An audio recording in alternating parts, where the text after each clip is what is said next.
Okay. All right. Is it 10 o'clock? Okay. All right.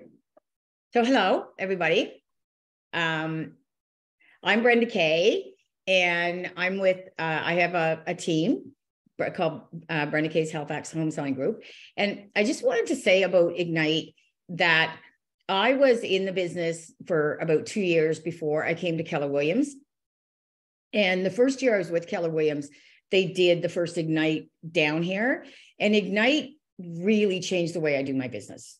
It really does. So, and is there anybody on the call today that is new in the business? Nope. Okay, one. Yeah, I'm brand new. So. Oh, okay. Okay. Who was the other? I'm about a year old. Oh, okay. Oh my God. Hey, Brenda. Wow. Hi, Sue. Hi, Linda. Hi, Allison. Oh my God. There are some rock stars on this call. Now I feel intimidated. Hi. Okay. So one of the things I always ask people when they're new to the business is, and anybody that's on this call that has been in the business for a while always knows that, before you got your license, did you sit down and say, how am I going to build my business? What do I need to do? So the way I look at it is, as a realtor, every single morning I wake up, I'm unemployed, and I'm unemployed until I create work for myself. So that's why I love this one today. It's got about some lead generation in it. So we're going to talk about that. We're also going to talk about the fiduciary duties. We're going to review a success system. I've just got to move my thing here. We're going to recap and do some ahas, and then talk about a daily success system. And Keller Williams has some great tools that you guys can find. And if you're not sure where to find them, I know where everything was on the old KW sites, but on the new ones, like, please contact somebody at the office and they'll talk to you. So I guess on Monday, because I didn't teach Monday. So the 6 core competencies of a business: lead generate, capture, and convert to appointment. So we're going to talk about that first. Present to buyers and sellers and get an agreement. Of course, without number 1, you have no business. Your entire business revolves around number 1. And number 1 is the hardest thing to do. So prior to real estate, I worked in our family business. It was called Chris Brothers. My job was to sell pepperoni any place outside of a Chris Brothers store. When you have a tangible product like pepperoni, as tough as some of the days were, you had a tangible place to go. Oh, I have pepperoni. There's a deli. You're selling a service now. You're selling yourself. So even somebody, I did what I did for almost 27 years. Selling yourself is a completely different ballgame. Would you agree, Brenda Stampine? 1,000%, Brenda. 1,000%. Yeah, totally changes. Show the buyers and the market sellers, right? Negotiate contracts. We're talking about you talked about coordinating the sale to closing, and manage the money. So we talk about all those. Anybody that, because I know there's some on here that have been in the business for a while. So please, like Brenda, Linda, Alex, any of you guys, Ashley, you want to jump in and say something, please feel free. Your experience is as valuable as mine on this call. So lead generate, capture, and convert to appointments. So did you guys really get in depth about lead generation on Monday's call? No. Did not. No. Monday's call was basically just a synopsis overlooking like KW and all of its entities, like KW Cares and all that stuff. Okay, so it was more the culture and the mindset of KW. I love the culture and the mindset of KW. Yeah. So lead generation, and this is where, like I said, your whole business is going to be based on this. So every day you have to dedicate time to lead generation. And you have to say, what am I going to do for lead generation? Those of you that have been in the business, your database is is your gold mine. If you have not been in the business, if you're new, or if you're just been in maybe for a couple of years, you want to really work with your sphere of influence too. And one of the things that I find hardest, and I talk to my team about all the time, is it's picking up that phone. So you want to have a plan when you're going to lead generate. So they say in KW that you should do an hour every day. So, which is a great basis. You can do it different. Monday for me, Monday is my lead generation day. So all day Monday, I'm working on my database. I'm making calls. I'm using Facebook. There's a couple really good courses that you can take through KW. Kirby Chan has one on using your Facebook. But the biggest thing is who's in your database, coordinating your database, and getting people in there. So when I first got in the business, like I said, I had been in another world, and I was kind of like, when I was done with that world, I had at the time the old fashioned Rolodex, you know, that everything was written out on. And I was kind of like, ooh, boom, I'm done with that. Ooh, no more meat business. And let me tell you, 6 months later, I was going, did I really throw that Rolodex in the garbage? Did I really do that? It's super, super tough. So when you're going to lead generate, the first thing you need is people in your sphere. So one of the things that in Ignite that I learned when I first went in it is try and add 5 people to your database every single day, right? And you don't need a huge database. You can build your business on a database of 50 to 100 people.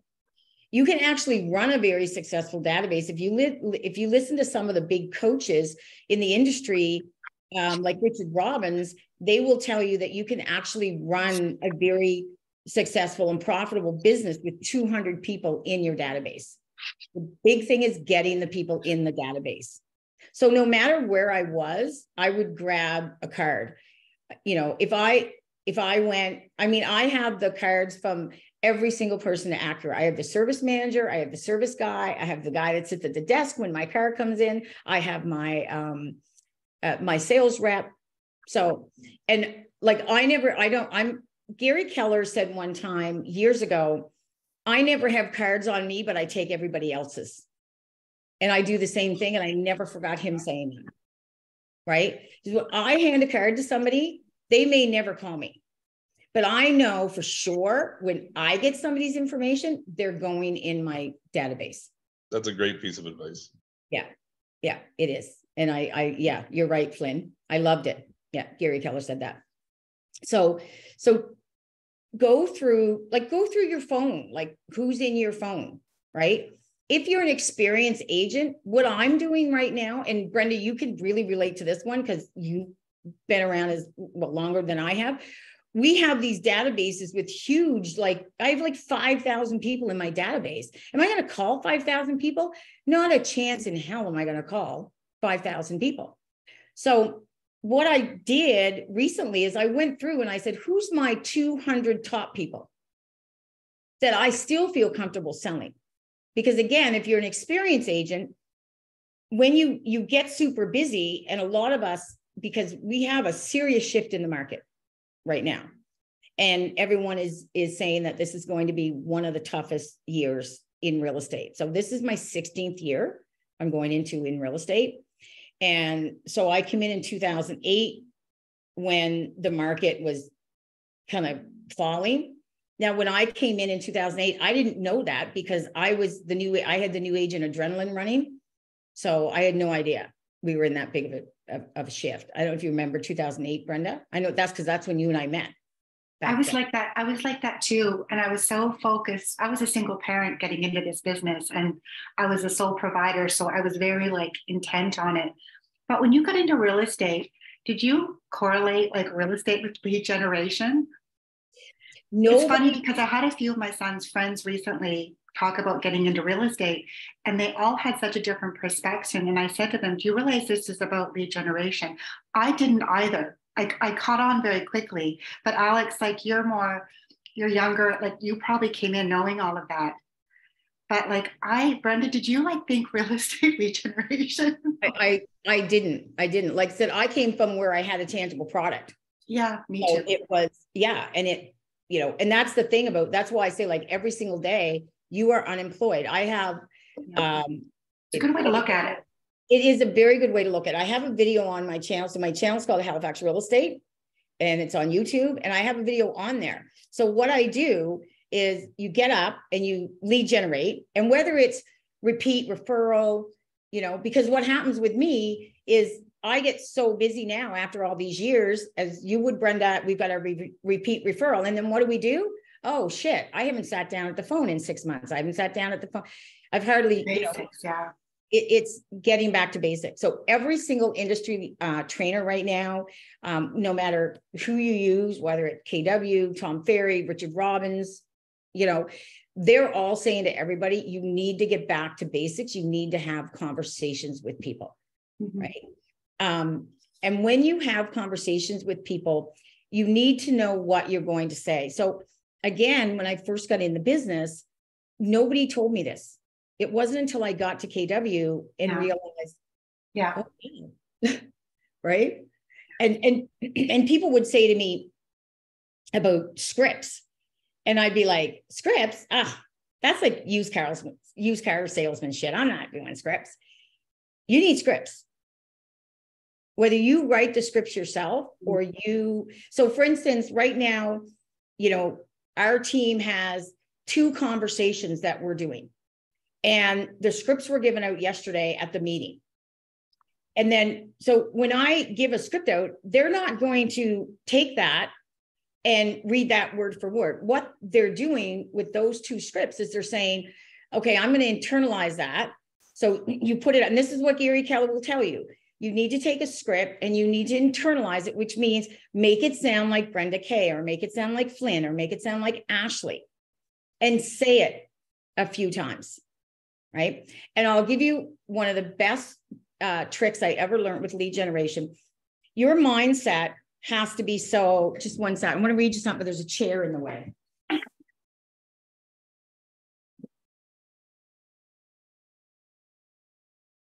Okay. So your mindset has to be in such a strong place every day in real estate. Right. And I've done bold 3 or 4 times now. I get way more out of Ignite. I love Ignite, right? So when I look at, so I have 2 daily affirmations on my board that I read, but right now when I get up, and it doesn't matter what you want to put on your board, right? So I don't miss this. And it says, especially and Brenda, Alex, Linda, all you guys out there that have been at this for a long time, right now, everybody in this market, it doesn't matter whether you've been in 25 years, 2 years, 6 months, it doesn't matter. You need these daily affirmations. You need to get your mindset in a place where you say, this is my job. So mine says, I simply choose to do my work with inspired intention, regardless of what is going on around me. Because if you get caught up right now in the minutia of the market, right? Because what does the public think right now? Yeah, there's a lot of End of the uncertainty. world. They think the sky's falling. The sky's falling. Yeah, exactly. Brenda, that's a really good point. I mean, I remember even years ago, everybody said, why would you get into real estate? There's 1,600 realtors in Nova Scotia, and you hear it all the time. And there's always enough business for everybody all the time. Yeah. And and we don't even have to compete. We can help each other. There's so much business. And even now I'm hearing a few people say that.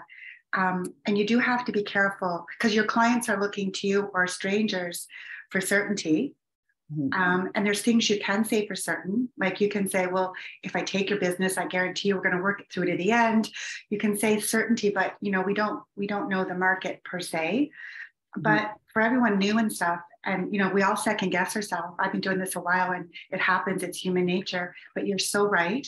There's just enough, there's enough business. There's people always buying and selling, and you can't get caught up into what, I don't listen so much to that. That's right. If I do, I'm doomed. Yeah. If you get caught up, then, so I'm going to give you guys an actual fact you can share. It took from 1973 to 1990 for interest rates to go below 10%. It took from 1990 to 2009 for them to go below 5%. I remember when they hit below 5% in 2009, I was so excited. I sent like flyers all over Eastern Passage. Wow, interest rates 4.99. Now, people, Sorry, Brenda, can you give me those dates again? That's interesting. oh, between 1970, it took from 1973 to 1990 to go below 10%. Okay.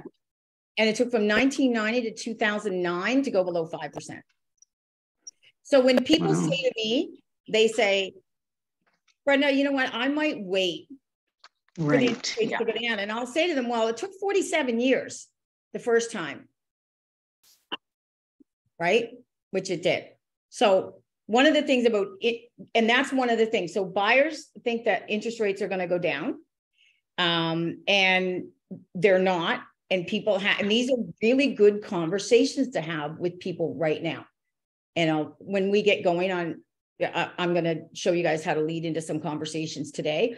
But getting back to the script, know what you want to talk about and write it out and how you would say it. And Brenda, say, you're 100% right. And one thing I learned in one of our early trainings, you know, when you're in the Tim Hortons lineup and someone behind you asks you how the market is, and we always used to try to be so clever. And then in one of the trainings, they were like, you know, get it specific. Well, where do you live? The market's different, dependent, and show that you have expertise in different areas. I have seen people do that. Oh, the market's crap. You know, like they do that general conversation and line up so you're waiting.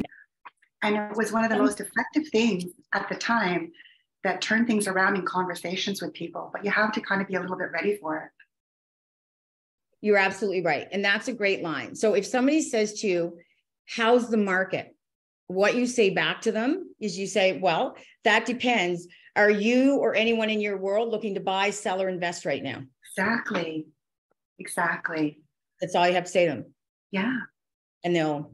Brenda Kay, I remember when I first started with Keller Williams, speaking of scripts, you and Sandra Chason used to walk around the office and you'd go, ring, ring, ring, ring, ring, ring, ring, ring, ring, ring. And Sandra would pick up the phone and you guys would do your thing. That was hilarious. Yeah. We need you to do that again.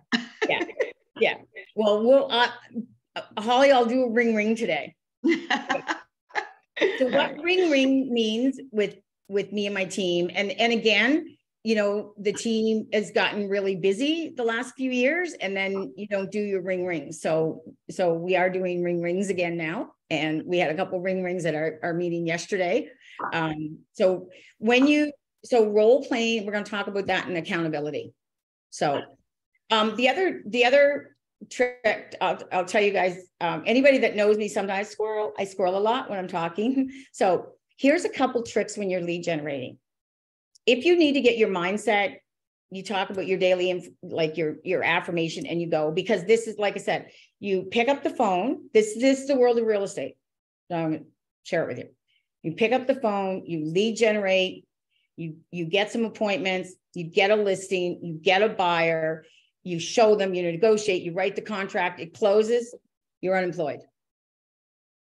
You pick up the phone and you lead generate. So you see what I'm saying? If you do not lead generate every day and fill your pipeline, you're constantly going to be like this, which is what is the reality in the world of realtors. Busy, busy, busy. I made some money. Now I got to pay off all my lines of credit, my credit card, and everything I've racked up because I had no business for 3 months. So that's why I love Ignite, because it's giving you guys the basics when you're just starting, or it's bringing us back to basics, which is, if anybody went to family reunion, I didn't make it this year, but the whole kind of conversations around family reunion this year, I watched all the highlights and the videos, was you got to pick up the phone. If you don't pick up the phone, you're not going to do so. So there's picking up the phone. Another way is that I used to do is I developed a newsletter, and I would go to a bunch of businesses in Burnside. A lot of them I knew. But there were even ones I didn't know, and I would drop my newsletter off every month. You can find a strip mall in your area. You can walk in, and I will. Kelly Brown loves, this is one of Kelly Brown's favorite stories. I will tell you this, that if you go if you go in, oh, good for you. Sorry. When it was one of you guys texting me, so thank you for that. If you go in a Micmac Mall and you lead generate, you will get escorted out by security. I know that personally because I was escorted out of Micmac Mall. So that's one of Kelly Brown's favorite Brenda Kay stories that she loves to tell people. So always make sure that you're allowed to do what you want to do. So there, like I said, there's a couple of different ways, but your main way is picking up the phone and convert to appointments, right? I'm not sure on the next slide if it says about appointments, but there, oh, sorry, there was one other tip I wanted to give you. When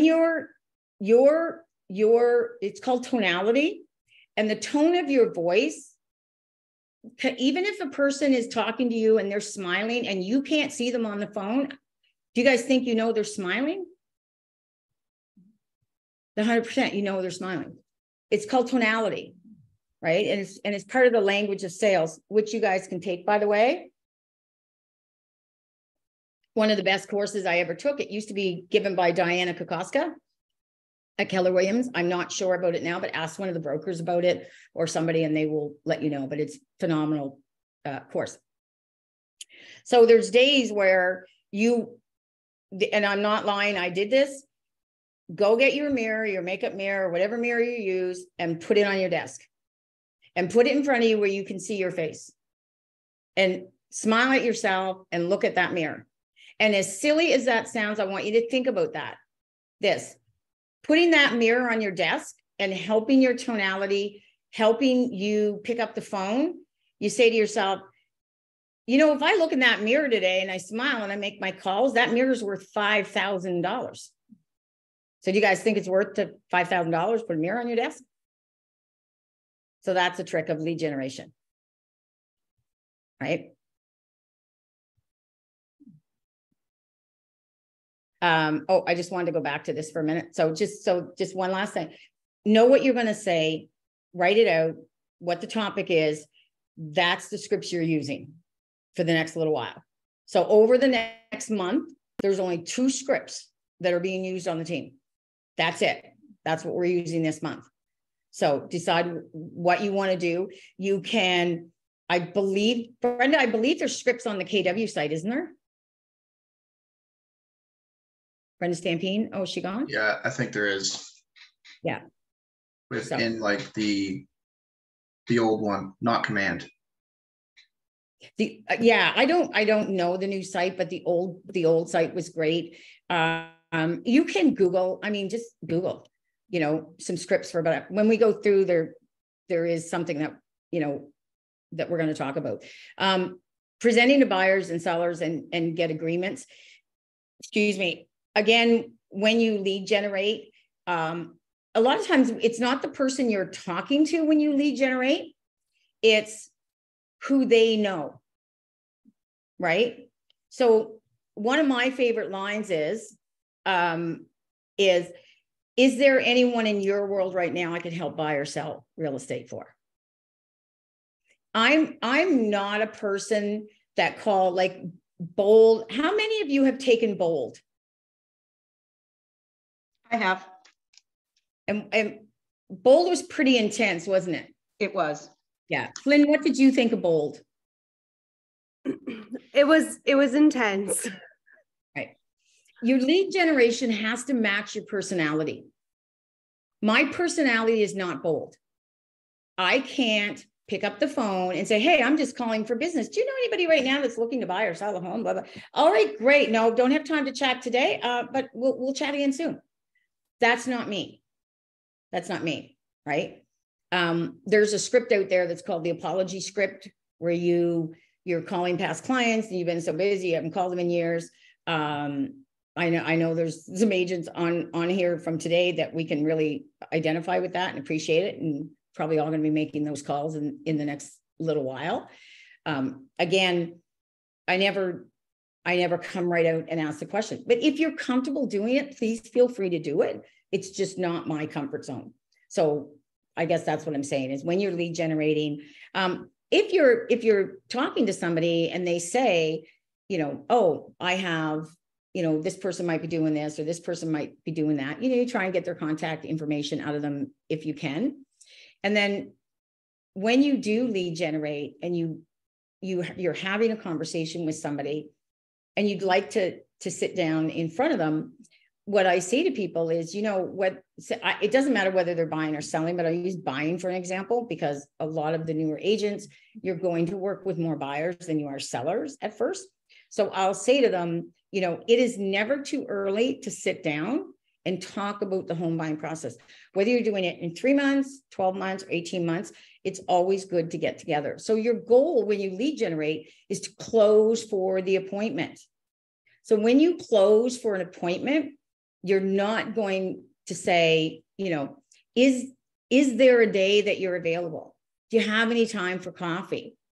Do you want to get together for coffee? How about we meet for coffee?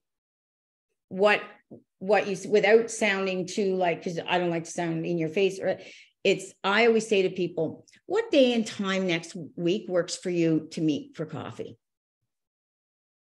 I just ask them, right? And that's how I close for the appointment. So when you're having a conversation with somebody, and even if it's try and have coffee with people, it doesn't mean every person you lead generate with is going to do a deal with you. But if you're calling somebody from your sphere, try and have a coffee with somebody once a week. It's a great lead generation method. And you're not going to come right out and say to them, do you know anybody looking to buy or sell right now? I mean, if I can get the conversation to that, I will. But a lot of times, I don't know if any of you, so my background is marketing. So, you know, you have like 3 seconds to capture a person's attention, and the human mind can only retain a certain amount of information. So if I was to say to you guys all out there, name me brands of toothpaste. Can anyone name me brands of toothpaste? Hello? Yes, I can. Colgate. Crest, Arm & Hammer, Sensodyne, that's right. So the point I'm making is the human mind only retains 2 to 3 at the most brands. So whenever I ask somebody, can you name me toothpaste companies? They'll usually go Crest, Colgate, Sensodyne, you know, they'll come up with that third one. So what's our job in lead generation? Top of mind. So that's as important as it is for that. That's a great example. Yeah. So any questions so far? Wow, you guys are really quiet. This is my first time doing this by Zoom, by the way. So the six core competencies show buyers and market sellers. Like I said, a lot of you are going to be out with buyers first. Have a good buyer's presentation. You can go on the KW site.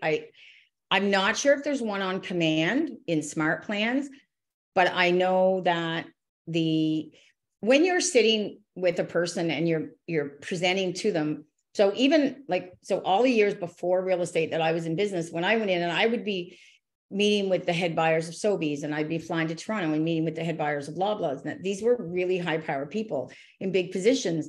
So I needed to be prepared and I needed to stay on point. That's the big key thing when you're talking to buyers and sellers, because before you show them homes, you have to talk to them. They have to know what's going on. I don't know how many people I run into and they've already bought a house and they'll ask me a question and I'll say, well, didn't you know that before you bought? No, I didn't know that. Right? These people are depending on all of us. This is the biggest asset of their life. So think about that. You're negotiating their most valuable asset. You are teaching them about buying what will be their most valuable asset. So we really want to know what we're talking about, right? So you can go online, and if you do a buyer's presentation or a seller's presentation, have one of the brokers check it out and make sure that everything's good, just so that, you know, or if you have a mentor, or if you're with a productivity coach, or if you're on a, you know, usually on a team, you'll be given one, but, you know, do something up. And then here's a tip. I'm going to give you this tip. So you're showing buyers homes. Be quiet. Be quiet. Keep your comments to yourself, because you don't know what they're thinking. They might have completely different tastes. If you know, I have a system I use that I normally only have to show a person, even in the buyer's market, I was only showing people 4 to 6 homes and then they bought, right? You need to listen to your buyers. If you really listen to your buyers, because any agent out there can show a buyer 30 homes, but an agent who's listened and knows the questions to ask and knows how to behave when they're showing homes they're going to close. You're not going to show 30 homes to them. So Marvin, Brenda, do you remember Marvin, little short Marvin that used to come down and train? Yeah. Yeah. And that was one of the lessons he taught us when KW first came down here. I remember him saying it. So when you're in a home with a buyer, shut up. Just shut up. So I'm going to share a story, because I didn't know that my second year of real estate. And I was showing a house and they liked it and everything was really positive. And here's the comment I made. Oh, this is beautiful. This is how I said, this is beautiful. This exterior design reminds me of Middle Eastern design, and I was complimenting it because I loved it, right? It's like when you say European style or Swedish style, or it doesn't matter, Brazilian style, it doesn't matter. It was a comment I made. And they went, oh yeah. Oh yeah, I guess it does. Do you think they bought that house? No. So, and I had one of those, I think in my second year too, and it was a little bungalow, and I think it was a grow up or a previous grow up, and I was very new in the business, and they had these murals of flowers like all over the ceiling and the cabinets, and I was in shock, and I said, oh my goodness, and they said, oh my goodness, and just when I was going to follow up, they said, isn't it amazing? Mm-hmm. And I was like, whoa. Yeah. So, you know, we're not supposed to impose our thoughts on the issues that are relevant, like leaks or like, not that we're playing the inspector role, that's a whole other thing, but it was a really I couldn't believe they even liked it. Mm-hmm. Yeah. It's tough sometimes, because you want to go, what the, but you can't. Right? Because you'll get in trouble for doing that. Yeah. Yeah. Good point though, Brenda. Yeah. So like I said, showing buyers, market sellers, you know, have your information, and know the homes, talk to the people, read everything on them. I'm a picture person. So what I do, I don't know about anybody else out there, but the first thing I do is I open up a cut sheet, I look at the pictures. And then I got to go, oh, wait a minute. We got to read. Because there's a lot of times so you guys this is awesome for you guys new ones, because I didn't have any of this. So I learned, and Linda, you know me, I've told you guys this a dozen times. I learned by making mistakes or falling on my face, because nobody was out there sharing these tips with me until I got to KW. So 6 core companies, write, negotiate contracts. That's pretty much what it is. I'm not going to give any advice on contracts today. I'm not going to talk too much about them, because that is a broker question. So, you know, everybody that's taken the course, everybody that's been in the business, you guys really, you know, like with Keller Williams, you know, it's a win-win or no deal. You know, understand the contracts. When you talk to your buyers and you know what they want, you write it. So, but that is one of the 6 core competencies. I cannot say that enough, you know, so, but does anybody have anything to add about, and I'm reaching out to like Holly and Brenda and Lyndon, some of you guys out there that, you know, have you ever had a time where you wish you had somebody review a contract that you wrote? I know I did when I first got in. Absolutely. In the beginning, absolutely, because it's like, oh my God. And then I'd go look stuff up, and and really what I could have done is picked up the phone and asked somebody. But sometimes you just feel like, oh, I should know this. I don't want to do that. But with KW, we know we can just pick up the phone and ask the question, and we don't have to worry about making a mistake. But I think a lot of people have that, you know, even now, like if I don't know something, or if I go, oh, geez, what about that? I mean, ask Ann, I'm on the phone, or Susan or somebody, like, how do I do this? I forget, or am I doing this right? So it's always way better to, you know, pick up the phone than make a mistake that could be like yucky do. Yeah. And I mean, I'm not going to tell the story, but I will share that I sold the same house to 2 people. So that was not. Oh, come on. We got to hear that one. Come on. So I got that'll like a squirrel. No. So yeah, so I didn't have, like I said, I didn't have this when I first got in. Our brokers, we've got phenomenal brokers, a whole team of brokers. I'm used to Ann, so even when I try and it's like my finger goes right towards Ann's phone number on the thing. But yeah, so if you're not sure, that's what I'm going to talk about here with negotiating contracts. Talk to your brokers. Or often I would write the clause and then just text it to her. If it was like, you know, you want to make sure if it's a complicated deal. And Ann's brilliant at that. I mean, they all are, all the brokers are, but I use Ann a lot too. Yeah, they are. And that's also a great value add for Keller Williams. Just having the broker team available, I think, is invaluable. There's been so many times. And, you know, my first thing when I send something to the brokers is, I'm sorry if this is stupid. And they always respond with, it's not. I'd rather you be sure about it. You know, I can't count the number of times Melissa and Susan have just been there. And same thing that Brenda mentioned, even if you text them, I wrote this clause, is this okay? I've had really good luck with Ann and Melissa, just, hey, edit this or change this, or that looks fine. And it's worth its weight in gold versus having, you know, have that peace of mind versus did I make a mistake that I could have easily had a broker intervene on? Yeah. Yeah. The contracts are really important. And Brenda, I know, you know, from years ago, it's, if something's not right, it's always the realtor's fault.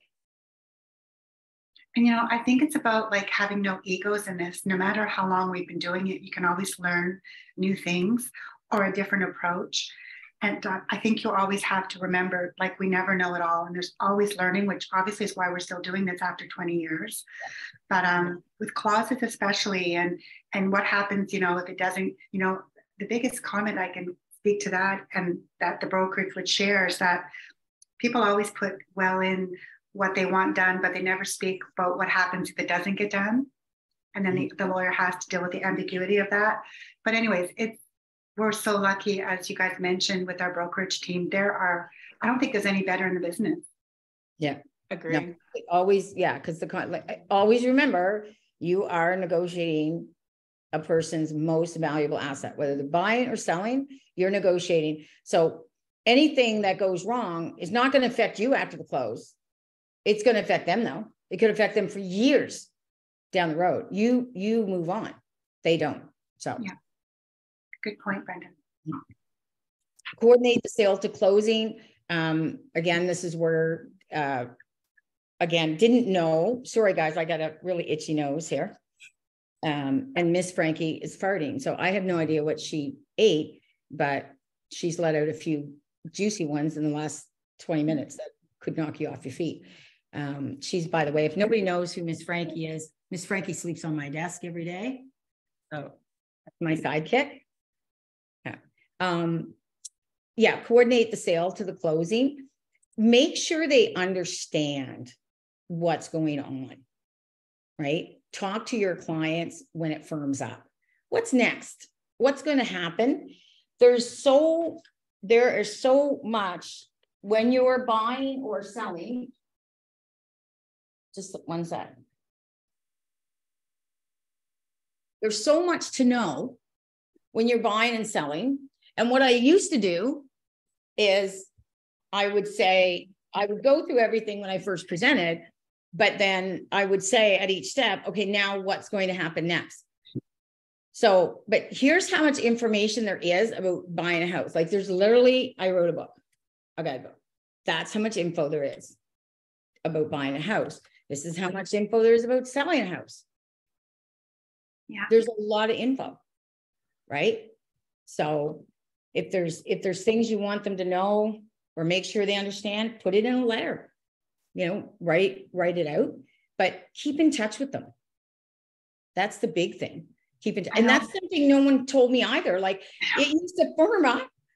Okay. I remember the first deal I did, I forgot it was closing till the morning it closed. No one even told me I had to do a walkthrough. Nobody told me anything.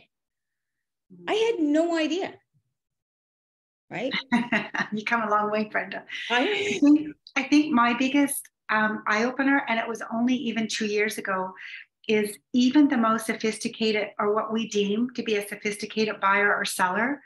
Like this gentleman had sold multiple properties, and you expect they understand. And what I've been surprised to learn on occasion is sometimes even they don't know the steps. There's a presumption, they're selling expensive homes and they've done it multiple times and they have big positions and stuff. And some of those clients have been completely unaware. Yeah, blindsided with something. Never assume, I guess, is the point. Yeah. The other thing, just to continue with that, is excuse me, is sometimes, when you read a person and you're dealing with somebody that has a bit of an ego, like the buyer or the seller. I always say, you may already know this, but just in case you don't, this is what's going to happen. So it kind of like, takes that, do you know what I mean? Like when we've all dealt with those kind of people, right? So somebody told me that a long time ago. I can't remember who it was, but I've used it for years. You may already know this, but just in case you don't, this is what's going to happen. Mm-hmm. That's a good line with other realtors as well. Yeah, indeed it is. Yeah. And get yourself, put a system in place. Like I have, as Ashley knows, I have a system that is in place. There are steps to that system, and that's what's followed. So from the time it firms up to the time it closes, we have about 5 steps we do, and it's written out as our procedure, and we never vary from it. So say if you do the same thing, because again, not having anybody tell me things, I didn't even know you had to call people to tell them to change their Nova Scotia Power account. Like I knew nothing. And that's another valuable thing too, like Brenda said too, is, and a thing that keeps us on track, I know, is we have a checklist for sellers and a checklist for buyers, and it is it's very tedious, but it's step by step exactly what is going to happen and what you need to do as the agent, or what your assistant needs to do, what the buyer needs to do. And it's a check. So you're keeping yourself accountable, and you're also keeping yourself on track. So if you did have time, I think of a checklist, it sounds silly, but it keeps you on track.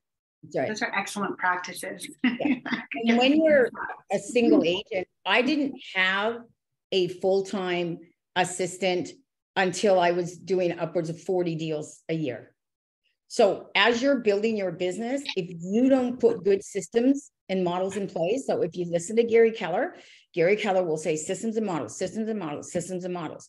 If you don't put them in place, you will have issues. You will forget things, because you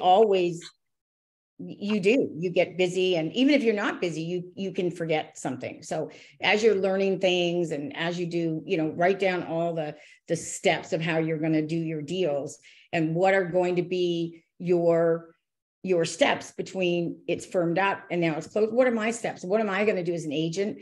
There are, you can talk to, I know some of you, Sue, you're going in with one of the pros, so your sister.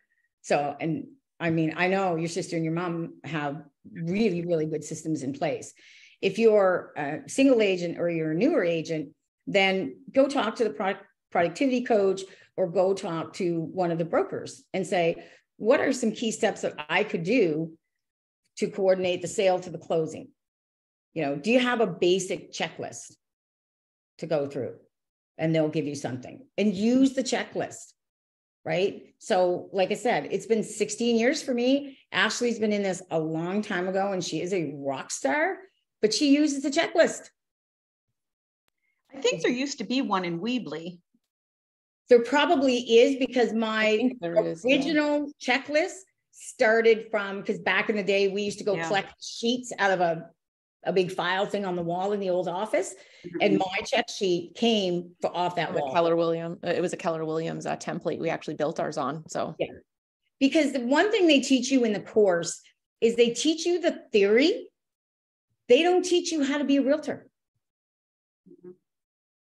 Yes, you mean the real estate course, right? Like the NSA. Yeah. Right.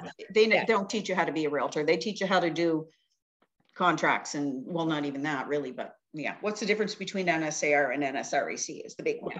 Yeah. It's the theory. It's the theory. And let me tell you the difference. The difference is when there's agents that are jealous and they call the commission on you, you get in trouble. Hey, that's my experience. Yeah. Yeah. I've had quite a few calls. I'll share this one. Okay.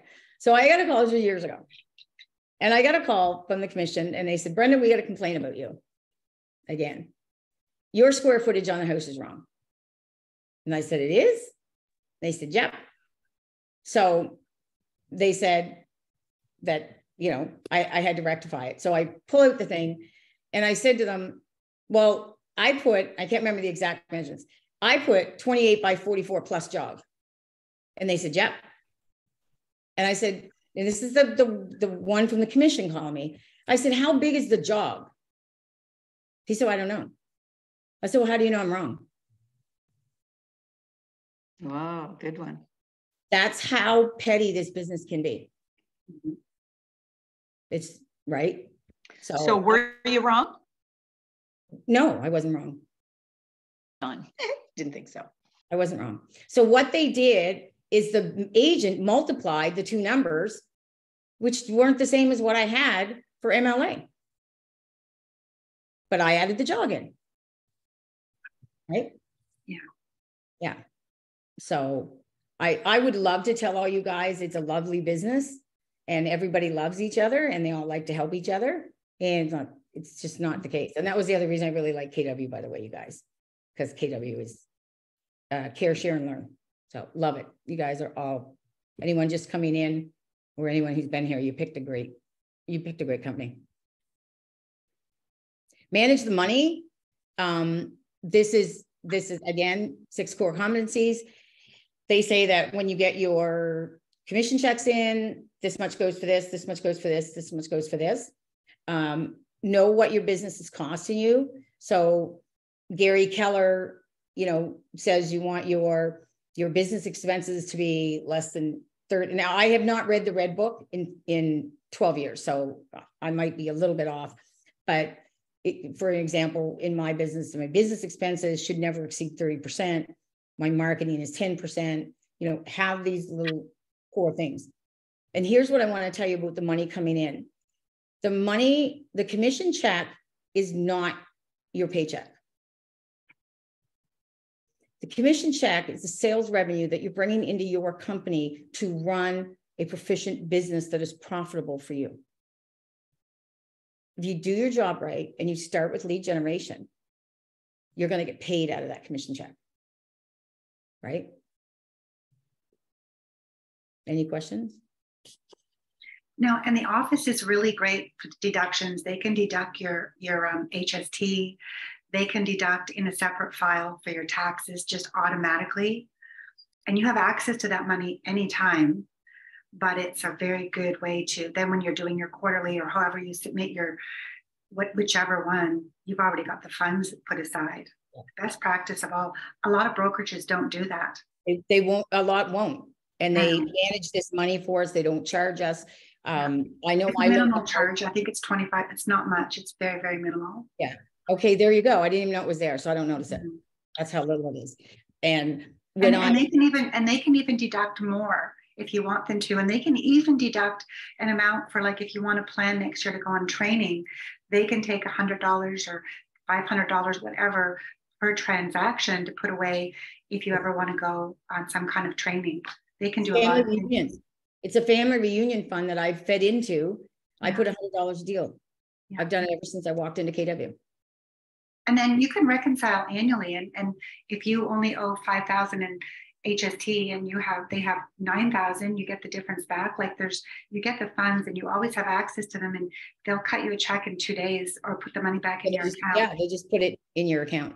And so like the old days, cut the check. So yeah. And Brenda brought up a good point, because again, not being told this, and I was actually at a brokerage that wouldn't do it anyways. Back then, and like Brenda said, a lot of brokerages still don't do it. You know, I got my first couple my first couple commission checks, which again, not knowing, thought, you know, great, this is like a paycheck. And then all of a sudden I did my first HST and I was like, oh, so where do you think my next commission check went? The whole check went to HST. So it's a really, it can be a very costly mistake and as a new agent, what you have to remember is that you are a sole proprietor, and sole proprietor's tax is 50%. And that's why, so years ago, you weren't allowed to incorporate. So there was only one agent that had a team in the whole city that was incorporated when I get into the business. And you were not allowed by the commission. Don't ask me why the commission gets to dictate that, but they do. They finally allowed the agents to incorporate. I can't remember what year, Brenda. 7 years ago. It wasn't that long ago. Yeah. So as soon as and again, I'm not a financial person. You can talk to Erin is great. If you want to have a financial conversation, go sit with Erin, have a conversation with her, and she can really help with your business. And that's what Linda did with me when I got to KW, is we sat down and she said, you know, let's do this. Let's put this here. Let's go there. Right. So I really encourage you to sit down, have a conversation with Erin on your financial management and your money, because, you know, if you don't have a close, and this will happen to you, and Brenda, I know you've been there, I've been there, where you can go a few months and you don't have a close. And if you don't have a close, you have no sales revenue. So managing that money is super important, right? Especially if there are, like Brenda said, and I was in the same position where I was the sole main provider for the family, or the only provider for the family. And so see, it all goes back to lead generation, guys. It's that key. That's your key there for it. So like I said, mindset matters. One of the things I did with the team this year is we used to have vision boards. So if nobody has anybody done a vision board? Long time ago. Long time ago? Vision boards are great. Do a vision board, put it up.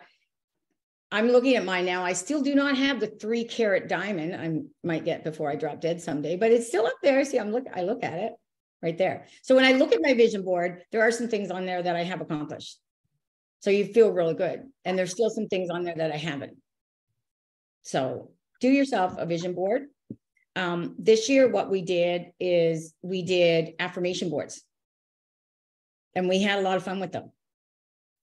You know, and my girlfriends and I did it on Zoom this year.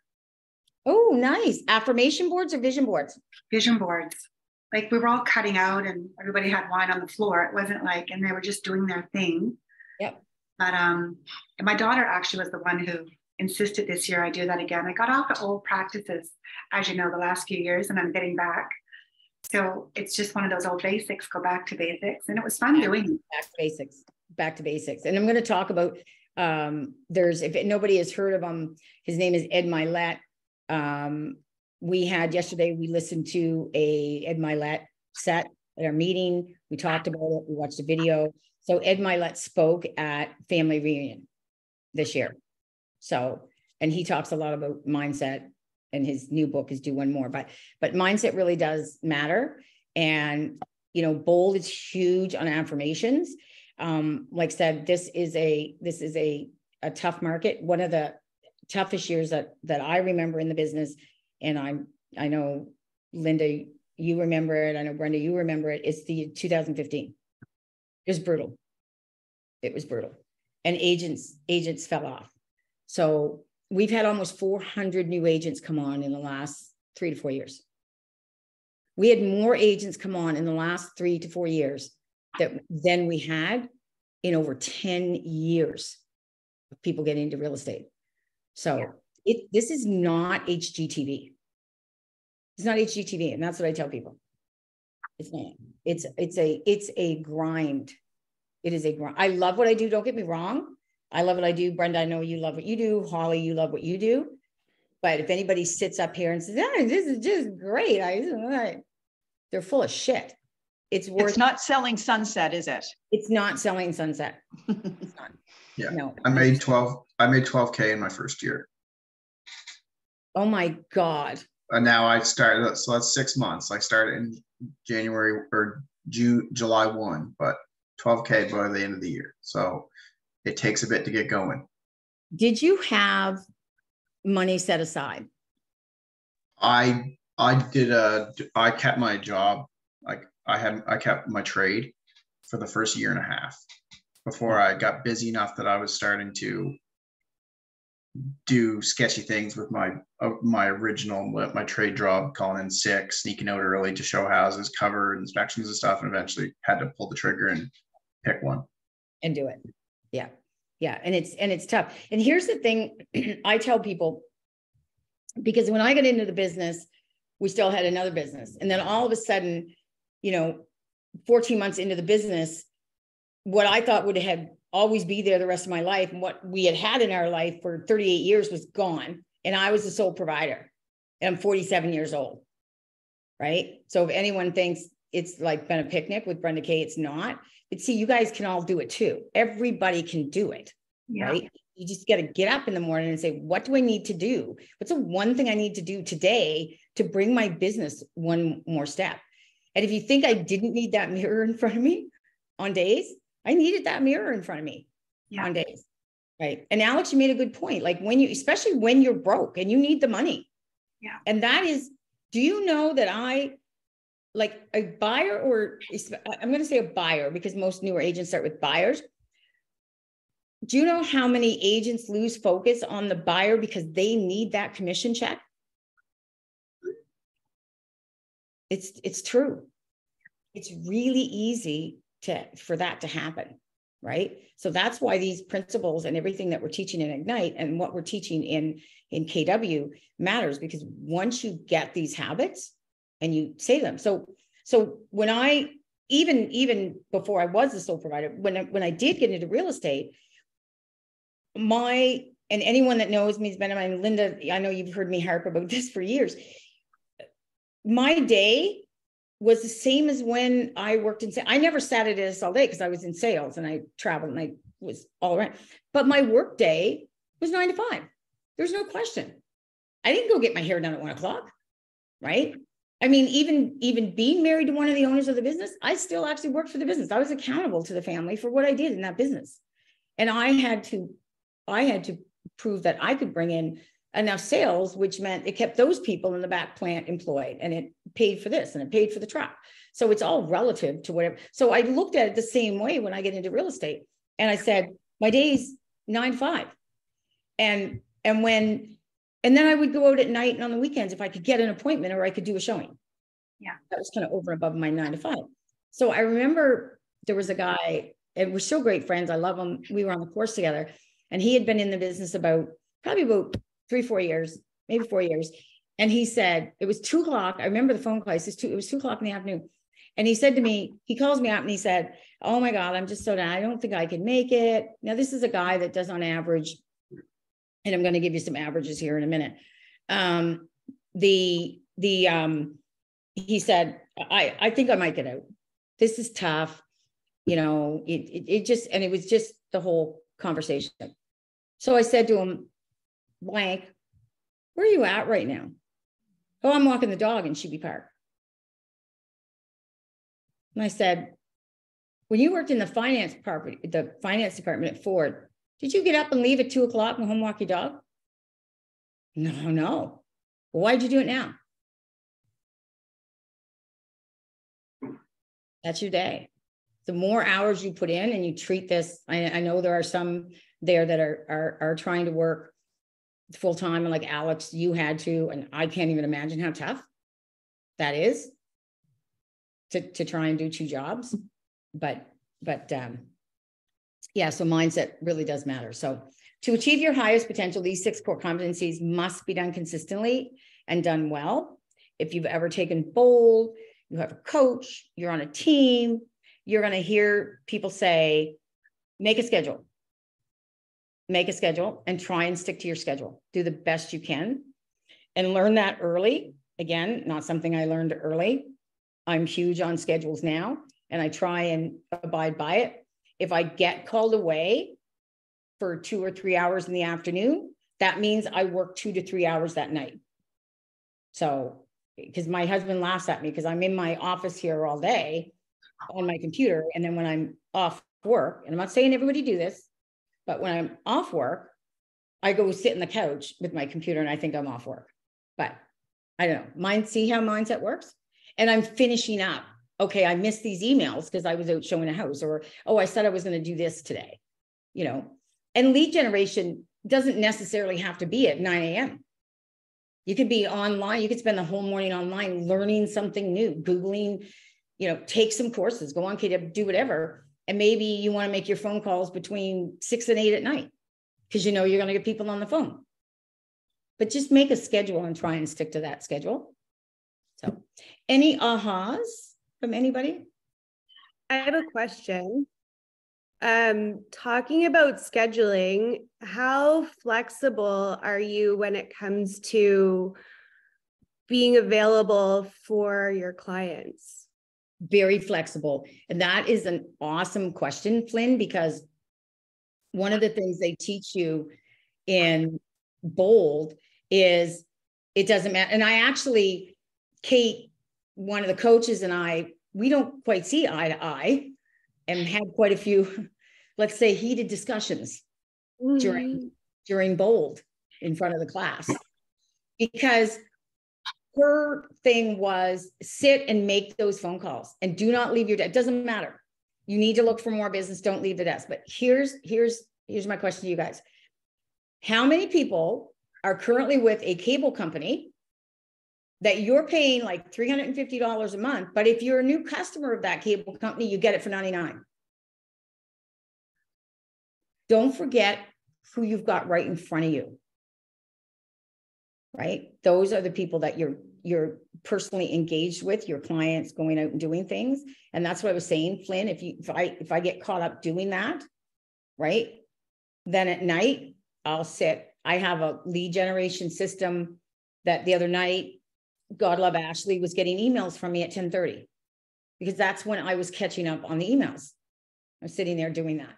So if anybody thinks real estate is a 9 to 5 job and I can work 30 or 40 hours and I can, and I'm talking about if you want to be successful, if you want to build a 6-figure consistent business in real estate, if you think it's a 40-hour week, you're full of crap. 100%, not going to happen. Brenda, Right? I got in a teeny bit of trouble at one time saying basically what you just said to a coach, I guess. And it's like if somebody needs to see a house or see me or whatever at 11 o'clock in the morning, but I'm supposed to be sitting there doing 4 hours of lead generation, then I tell them I'm not available, but this is my next availability or something like that. I've never done that. The client always comes first to me, and some people think that's wrong, and that's okay. But I think you need to work in how you work. So if somebody wants to see me at 11 o'clock because they're taking time off work or whatever the case may be, if they want to buy a house, that's where I'm going to be. And That's do right. I make it up later? Sometimes I do, sometimes I don't. But the whole thing is lead generation. You got this lead, you got to go. Right. When you're working physically with that person, that's the most important person. So I've had a couple agents, and there was a one agent that I remember, I hadn't been in the business for too long. So I got 2 little stories here for you. And he said, from 5 to 7, my phone shut off. I don't take calls. I'm eating supper. I'm with my family. And I applaud you if you can do that. I can't do that. Because maybe my buyer can only make that call between 5 and 7 because they're on their supper break. Right? True. Right. And I want to remind you guys of something because I was out one night, and this was, I'd probably been in the business 10 plus years, and I was at a social function, and it was about 8:45 on Saturday night. And I saw that a client had called me twice. So I got up and I left the dinner table, and I went and I made the phone call back and had a conversation, come back. One of the other couples at the table was another agent. And she said to me, you need to learn to shut that off. It's Saturday night. It's 8:45. Here's my response. That person on my phone, right? That was the most important question to them at that moment regarding the most valuable asset they own. Would you take 5 minutes to have a conversation with them? Yep, absolutely. Right? Right. So you can all make your own rules. I'm not telling you guys what's good and bad, right? I'm always available. What do you do when you have more than one client? Like, for example, a few weeks ago, I had a client who is very needy and wishy-washy, and he said, this house came up, I want to see it tonight. And I was booked for that night and the next day. And I said, we'll do Thursday. And the house, of course, sold, and he thinks it's my fault. But, sometimes you are busy and you have 2 or 3 clients or more, and you can't just drop everything. It's not realistic all the time. If you can't do that, and again, that's a good question for one of the brokers, and I don't want to give advice here. In this market right now, between 350 and 500, there's less than 30 listings. Mm-hmm. It's less than 30. We as realtors know what market we're in. So up until the frenzy, we never had to worry about, if I don't show this house tonight, it could be gone. But that's the reality we have faced as realtors in the last 3 years. So it is our responsibility as the realtor to make sure that our clients get in there. If physically, there's no way I can show them, right? And I have had days where, and I know, Brenda, you've had them, I know some of the other agents out there have had them, where you've got 2 or 3 buyers on the go and you're booking yourself. At worst case scenario, ask another agent to show the house. Just ask another agent. So my sidekick used to be Sandra Chason. And we're going to talk about accountability partners today, or if you're on a team. That's what team members are for. That's what they do for you. So there's always, because if you put yourself in their shoes, Flynn, right? And here's the thing, I'm not going to talk about buyer agency. That's another whole course here, but it is important to them. If you can't, you're there to serve your client. If you're better off serving them by saying, can you show this house?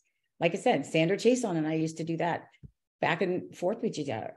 And we had a system where so when I first got in the business, the first company I was with, if anybody did anything for you, oh, really? Oh, I did that. Well, I want $200. Oh, you want me to watch your business? Okay, pay me $150 a day. Brenda Stampine, you know this company I'm talking about. It was brutal. It was absolutely, nobody would do anything. You ask an agent to show one house one time and they want 25% referral fee. Find yourself an accountability partner and work with that person and say, hey, you know what? We're both new at this, or we're both independent agents, want to be each other's sidekick, that we can help each other out. There were many, many times where Sandra Chason showed a property for me. I showed many properties for Sandra Chason. I never asked her for 25%. She never asked me. So kind of find somebody there. But Flynn, that that will happen. If they got their heart set on a house and you don't show it and that house goes, so I always try and say to people whenever I'm coaching or talking to people or training people is, and I'll tell you who said this to me well over 30 years ago. Carl Sobey was the president of Sobeys. And I'm sitting across from his desk, we're in a conversation. And he said to me, Brenda, every time you come in here, you have a conversation with me, I want you to put yourself in my shoes. And I want you to think about how I'm going to react to how you're going to act or what you're going to say. And I never forgot that. Put yourself in your client's shoes. How are they going to see this? How are they going to react to this? And what do I need to do that I make this a good experience for that client? And that's having a sidekick if you're an independent agent. Okay. If any of you ever get to the point, please don't inundate me with this. If any of you ever got to a point, you're independent and you were stuck and you needed help, just pick up the phone and call me. If I got time, I'll go show the house to your client. If I don't have time, I'll let you know I don't have time. Right? So, oh, the agenda's back. So, oh, great. Recognize your role as fiduciary. Functionary versus fiduciary. Who can recite the fiduciary duties? Just like that. Disclosure, confidentiality, obedience, loyalty, and accountability. Listen, I still have flashbacks from school. Okay, Brenda, settle down. So use that. Use that when you're talking to your clients. DC Cola. I don't know if does Gary still use that? Chad does when he's doing the Wednesday classes, DC Cola. Yeah. Gary most definitely does. I'm telling you right now, Brenda, settle down. I'll get in flashbacks, okay? That's a Gary Barkley quote. And the other thing that Gary Barkley used to do, because you took your classes, there was no online. So you took your classes in. And every time there was going to be something on the exam, Gary Barkley would go cha-ching. So every time you heard him say cha-ching, does Chad do that? No? Not the cha-ching. I think it's hilarious. So yeah. I loved that cha-ching. And the other thing quickly about Gary Barkley is one of the things that he said that he would say to people all the time, and I used it for a long time. Actually, I haven't used it for a while, but you meet some for, to be fun. And he said, you would not believe the conversations that lead into that. And he was right. I should start that again. I think I will today. Yeah.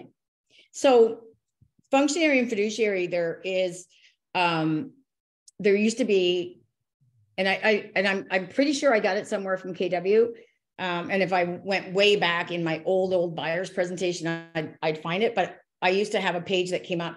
Because what I started to tell you guys yesterday, even years ago when I would go to these meetings to stay on point, back then you would do PowerPoint, you would print it off. And whoever I was in front of would have that in front of them. I would have mine. That's how you stay on point. Not that you guys know from listening to me today, I squirrel quite a bit, but it keeps you on point. So you always keep that in mind and let them know the difference. Okay. There are so many agents out there that they don't understand the fiduciary duties, and they don't understand why they're important. So be the fiduciary. Let them know what those duties are. Most people don't know what it is. It is actually putting yourself in a legal agency representation with people. That's what it is. It's the same as a lawyer. You're in an agency representation. But when you would use the word fiduciary duty, your clients haven't got a clue what you mean, right? So, I mean, I literally just signed a new buyer the other day who has been out looking at homes for 4 months with another agent. He's written 2 offers and he hasn't signed a buyer's brokerage agreement. How does that work? Right? Being the fiduciary, like really, really knowing these. How did I get there? Sorry, guys. I have one of those too. And nothing else. Is that the next slide? Sorry, guys. Oh, fiduciary. Oh, I guess it was. Be the, okay. All right. Sorry. Yeah. Be the fiduciary. Talking about to get into fiduciary. See, with a seller, it's easy because you're signing the SDBA. So years ago, we bought our first house in 1983. And what we did is we would buy, renovate, sell. So we did 6 moves in 9 years. And the agent, Bryce, that dealt with us those whole 6 years, there was never another agent involved. There was no such thing as a buyer's agent. Nobody ever thought to use 2 realtors at the time, right?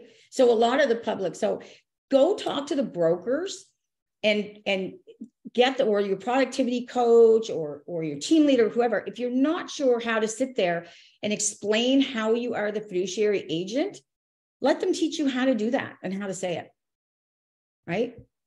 It's really, really important because there's the good, the bad, and the ugly. So here's 2 stats. I love my stats. There's 2 stats here. 83% of the people said that they would use their agent a second time. 16 of the people did, 16%. So there's a lead generation stat. Why did only 16% out of 83% use their agent again? Because their agent was keeping in touch. So there's your lead generation, keep in touch thing. And then, oh, I just went blank. Okay, I'll remember it in a minute, guys. Manage your money. Sorry, buyer's agreement. Buyer's agreement, when it first came out, so the buyer's agreement came out, I believe it was 2006, wasn't it, Brenda Stampede? Oh, was Brenda not there? I believe it came out around 2005, 2006. So when I get in the business, nobody wanted to do any, I was never even told really what it was doing, how I should say it, how I should talk to people about it. But now, like I said, consumers are really savvy and they want their own agents, and you need to make them know why is it important for them to deal with you. I don't know why that slide came up. So any ahas on the fiduciary duties? Has anybody had any experiences with it, or do you find it difficult to explain to your buyers? Sellers are easy. It's there. Seller, you can't do a thing with a seller till an SBDA is signed. SBDA, sellers, SD, whatever. You can't do a thing. But with a buyer, we're knowing these duties and understanding them. Really, really, really understanding the fiduciary duties. You're their guardian. Be their guardian. That is awesome. Yeah. Alex, did you find it hard when you first came in and you were working with buyers? Did you find it difficult? Alex he just left. Oh, he just left? Okay. Yeah, he said, I have to jump off to head to a listing appointment. Thank you, Brenda. Okay. I will say, Brenda, when the buyers, we had to do it. And everybody was afraid of of signing buyers up. They wouldn't want to do it and all that kind of stuff. So, excuse me, in the beginning, I was like, oh, geez, how am I going to get around this? And how am I going to, or not get around it because I knew how to do it. But, you have to have an easy conversation with somebody. And I always found what worked for me after probably trying a few things was that, look, we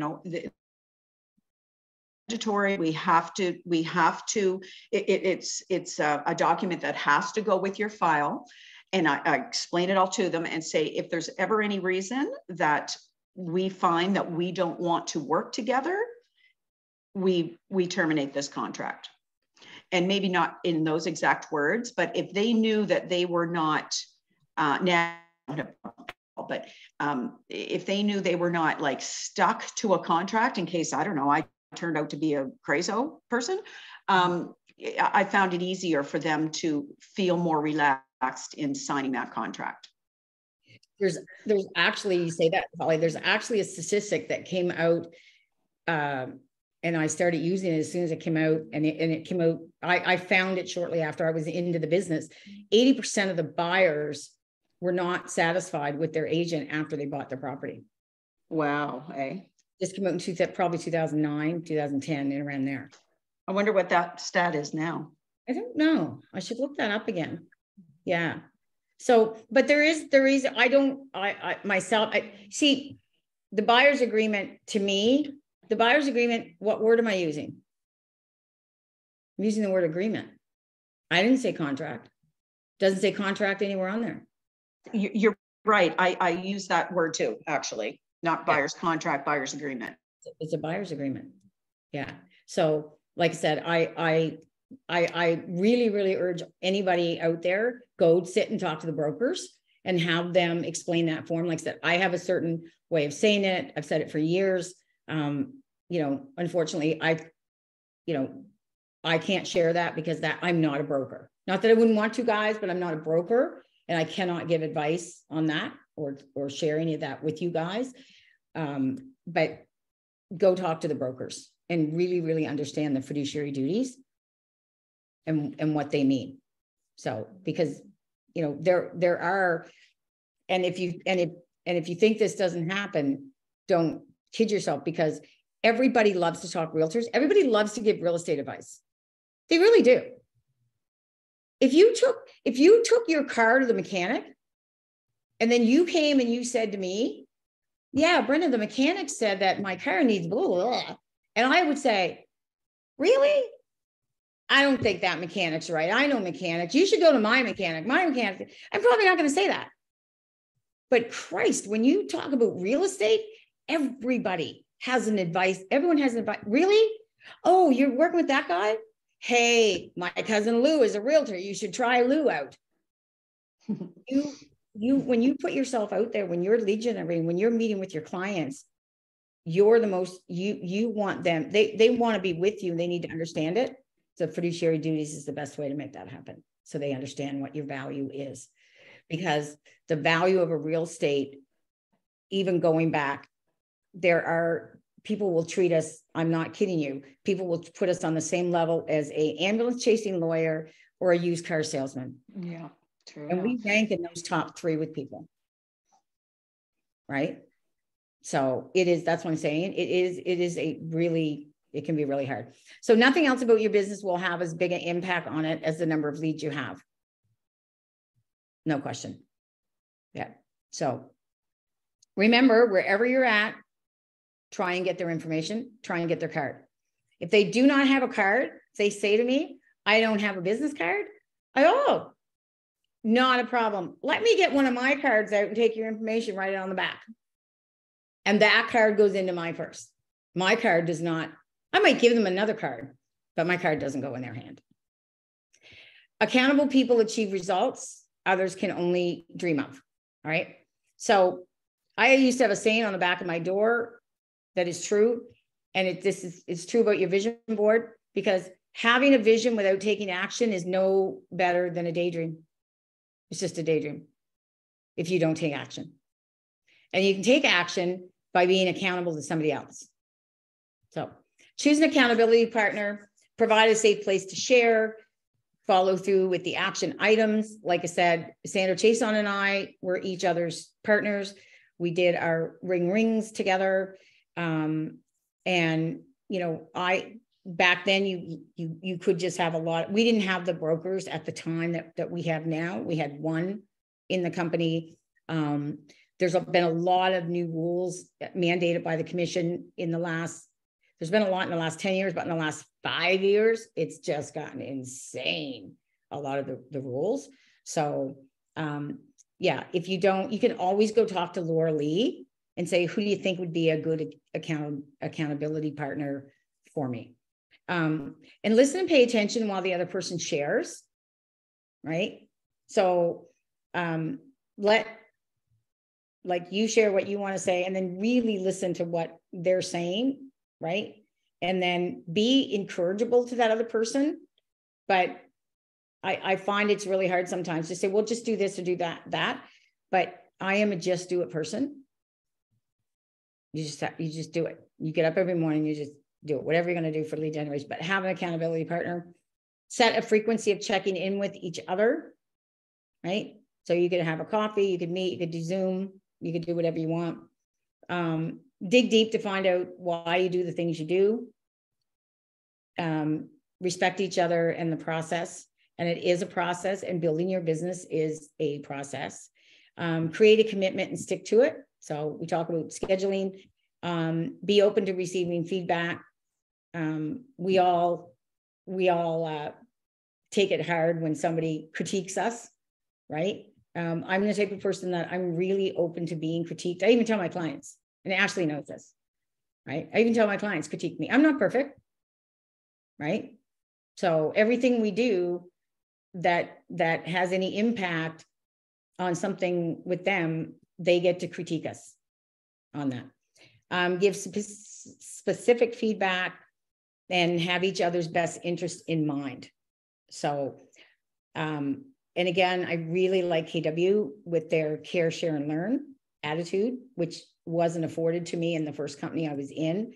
You know, last night I had a sleepover with 2 of the top agents in the city, and we all share, we all show each other different things. We're all with different companies.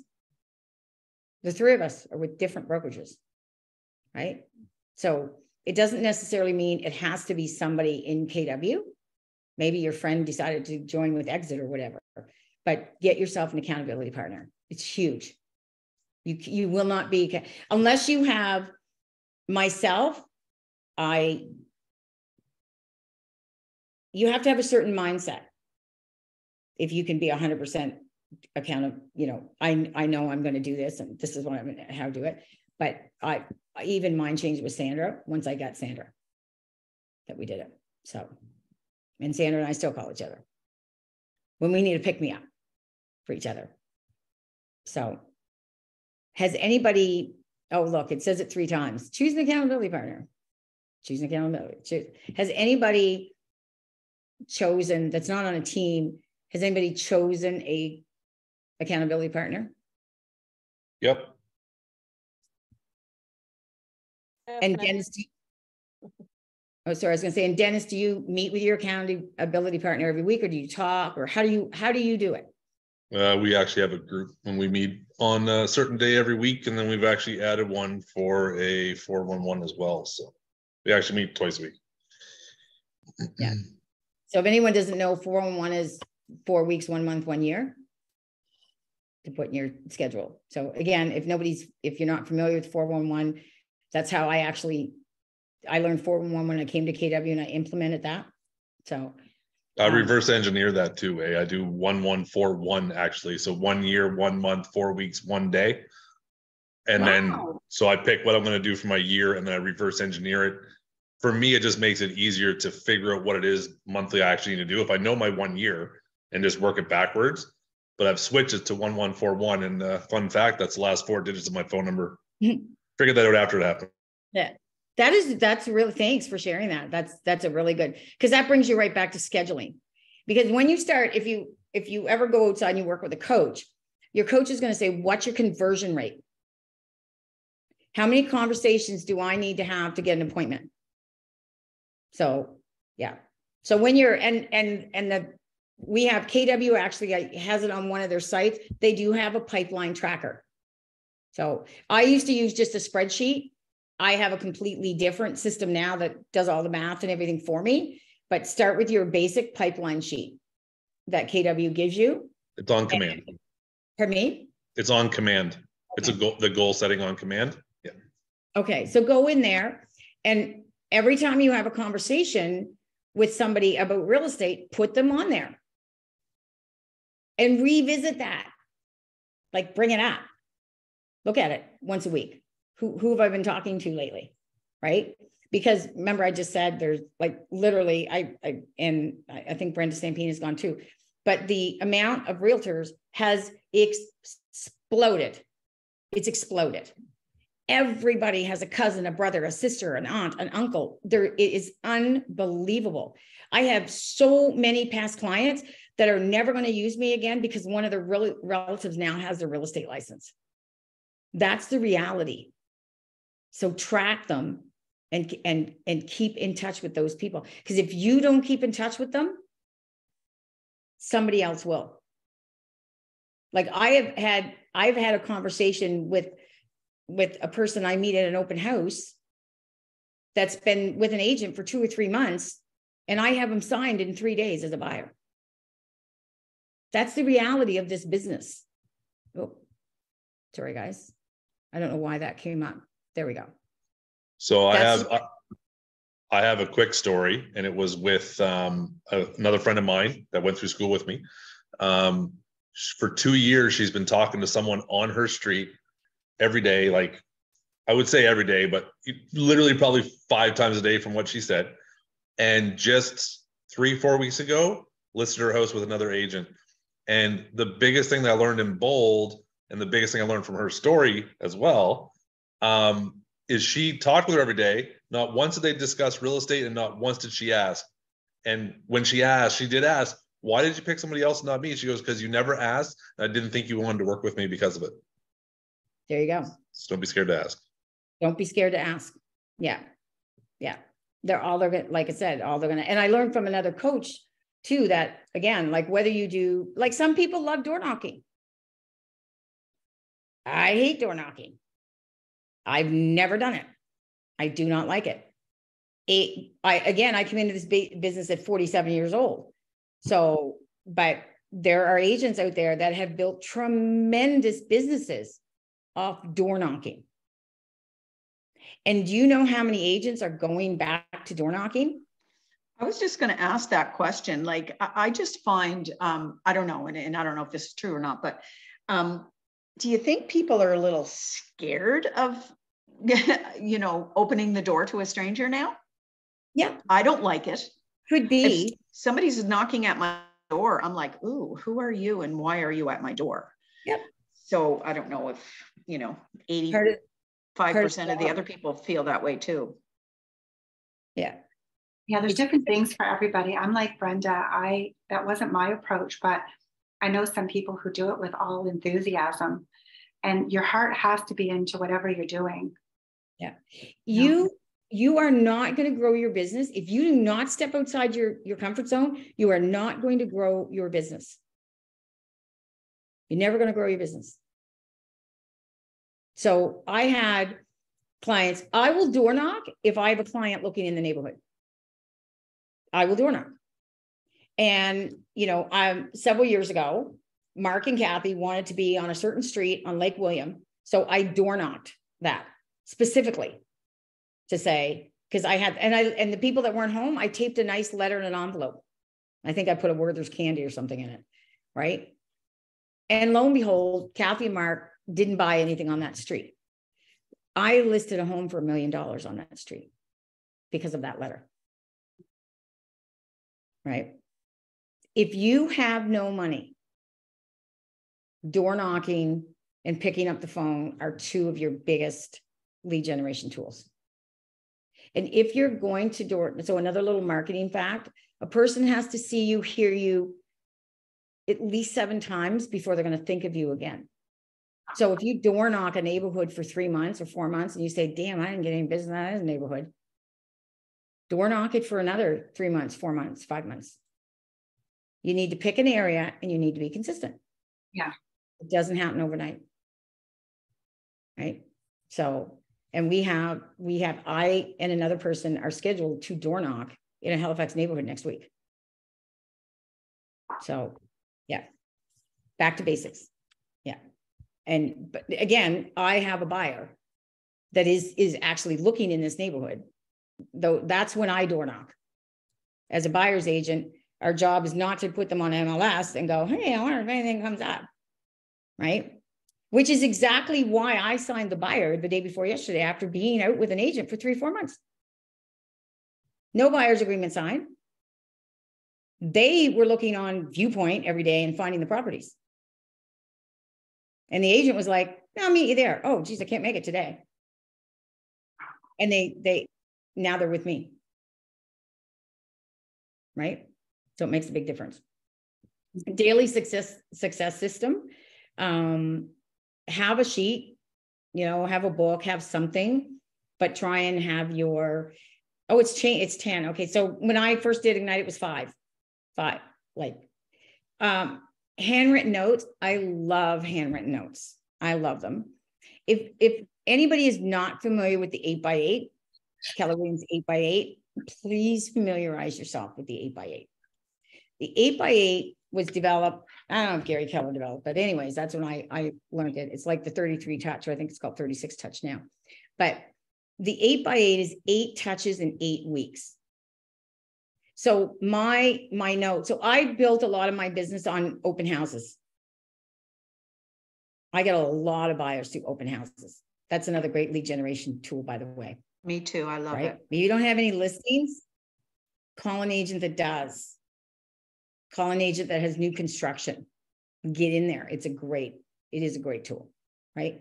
And so I would say to them, and this was before, like now I have an app I can do it with, but I used to have a book that would have their name, their email, and their phone number.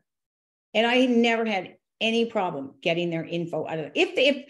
If the type of people that come in there are like, nah, snarl at me, well, fuck you, I don't want your information anyways, right? But a person that you're enjoying engaging with, and you know what I used to say to them? I say, look, if you wouldn't mind, if you could give me your name, your email, and your phone number, I promise I'm not going to stalk you, but I am going to mail you a thank you note.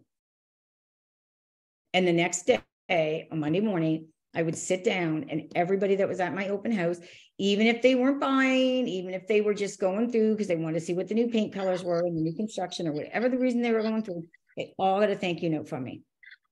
And then they all went on my 8x8. So you can do an 8x8. Back in the day, my 8x8 would be the handwritten note would be the first week, and the second week I would make the phone call, you know, hey, did you get my note? Just wanted to make sure, blah, blah. And then I had, like I said, I had 6 other touches that were a combination of letters, getting a little something in the mail, phone calls. You know, I know you can do a lot of it digitally now, but do try and pick up the phone with them too, right? Old friends, if you've got some old friends, handwritten notes are great, you know. Everybody loves to get a letter in the mail. Like, it's awesome. I don't know about you guys, but when I get a card in the mail, I'm like, hey, right? Because all I get is bills. Isn't that life? We love life. 10, 5, and 5 social media engagement. Mine's a little different than that, but so this one here, I'm going to take a guess at it. 10 minutes a day, 5 people. I'll have to ask. I'm sorry, guys. I'm not familiar with that 5, 10, 5, and 1. But the whole thing about social media is like commenting on them, like engaging and commenting back and forth, right? Don't be afraid to send them a message. Use the message app, right? So, because there's all kinds of people that are going to comment on them. Like, so in other words, the other day, one of my past clients, his son, they like won a championship or whatever, right? So I didn't comment on Johnson's Facebook page, but I did send Johnson a message and say, like, oh my God, the team is amazing this year. They look great. Is so my message? Yeah. Oh, sorry, the social media engagement is just a 10 comments, 5 messages, 1 post. Look, I bet you if I go ahead a slide, no, it's not there. Okay. Thank you, Ashley. Ashley's the co-instructor today. Yeah. So like I said, try and be, if you're going to comment, you can comment in the comment section, but try and message them. Right? Let's see. Yeah, you're going to want to like something and comment something. And if you can do that monthly, 26 letters in the alphabet, pick A today, B tomorrow kind of thing. It'll help with your algorithm. And then in return, it'll just bring people more to the forefront of your own feeds. I find, Dennis, that I see the same people all the time. Yeah, that's so you have to go into your own contacts. And unfortunately, I have to do it through my phone because it doesn't come up on my computer in alphabetical order, but on my phone it is. So I go through my phone, I'll just pick the A's and I'll go into their personal page, see what they've done over the last month, go in, like some of the stuff, comment on a few of the things. And then the next day you do the same thing, but with B's. and then you start the following month, you just start over again. And that way that will change your algorithm through Facebook. Dennis, when you say A's, are you talking like Ann and Alan and, and then B's are Brenda and Bobby? Yep. Okay. Yep. Cool. Yeah. You just, today you can do A's. If you have something that is light, you have one Y, for example, well, then you can, do your, add 2 together, right? At the end of the day, the objective is there's 26 letters in the alphabet. Every month you're good, right? We all have 26 days in every single month, right? And then you just redo it again and do it again. And that way there you can keep the feed going, and you'll see your news feed will now change. So so I'm on my phone here now, and I brought up my friends. So I've got about 3,000 friends in here. Yeah. And it says sort, but I can't do it alphabetically. It says newest friends first or oldest friends first. Oh, that's different. I'm just going to go on my phone right now. Are you on Apple? That's what mine says too. Yeah. See, mine comes up. It just says all. I have all and recent. So all is in alphabetical order. Oh, see. So there's a manage there. Maybe there's something in there. But anyway, yeah, mine comes up as all. Oh. Mine doesn't. No. That is a great tip. Thank you very much. So double check it on your computer. Maybe you can do something in the settings there to bring that up. I love that. Yeah. Because like I said, it was always the same people coming up. And when I first started this, the 10 comments, blah, blah, and I was doing that, and I had it in my calendar, and like every morning at 7:30, it would ding, ding. And I'd go on and I'd do social media, because it's hard getting me to sit down and go on social media and look on my phone. I don't know if it's my age or what, but it's not what we're used to. So I know you guys, younger ones, are all used to that. So I find it really hard to do. So I put it in my calendar, but like I said, it was always the same people coming up. Yeah. So, and enrichments, Ashley, explain enrichments to us.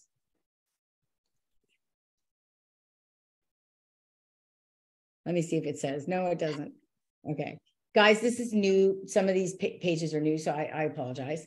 So enrichment is the action of improving or enhancing the quality or value of something. It's the Webster dictionary. So how are you going to enrich your clients' lives? What value are you going to add to your client? Okay.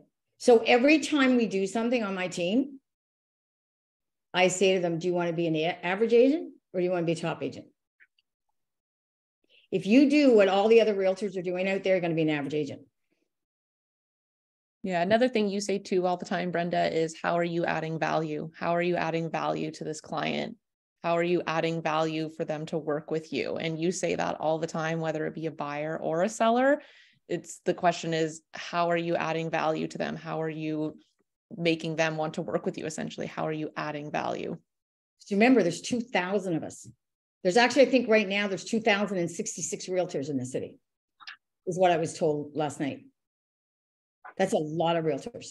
Say that number again, Brenda, sorry. I was told last night, 2,066. Wow. Yeah. What, Nova Scotia? That I'm assuming that's probably a Nova Scotia stat, isn't it?